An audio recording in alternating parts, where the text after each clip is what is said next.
Senators are not happy with the current Swazi TV building. This was said by the Ministry of ICT's Portfolio Committee in the House of Senate when debating the ministry's performance report in the first year of the current fiscal year. With a report.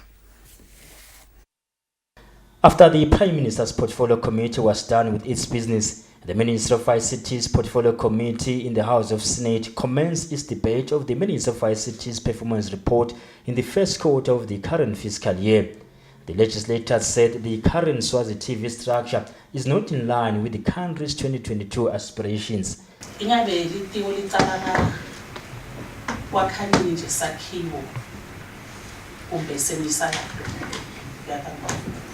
Libelise Swazi TV bekuthi nangabe litiko libuka nje ama-office alapha ka Swazi TV libuka nalapho kufundelwa khona tindzaba.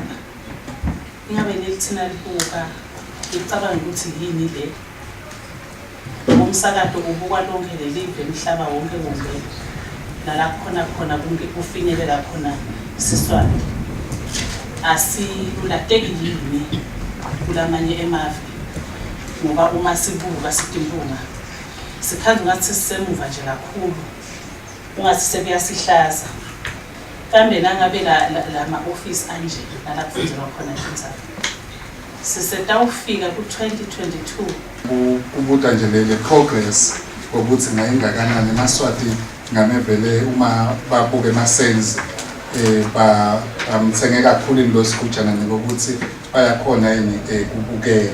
The Minister for ICT Dumsane Ndlangamanda said building a new structure for the country's television station was still on top of the agenda for government. Kepha nje simale sendlule lokufisha lokusho ngabo bahlonishwa ema-senators. Ngawuqala nje ngemhlonishwa senator Mngomedulu leqisha yena ikhulume ngalokho akha lesakhiwo vele kuliqiniso esifike ehhovisi sakhiwo saka STVA ema-plans aso akhona la khona lesakhiwo kufanele kusibese sekwakhiwe umsakazo na STVA ubenza wonke ngoba kufanele kube njalo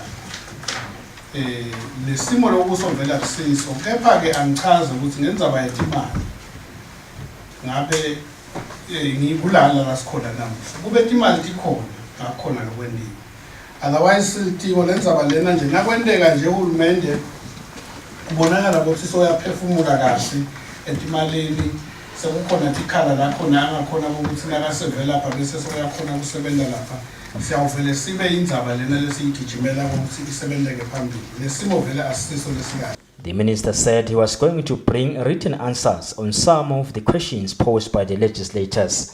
For Swazi TV News, I'm LinkedIn Kule with Ernest Mabaso, Parliament.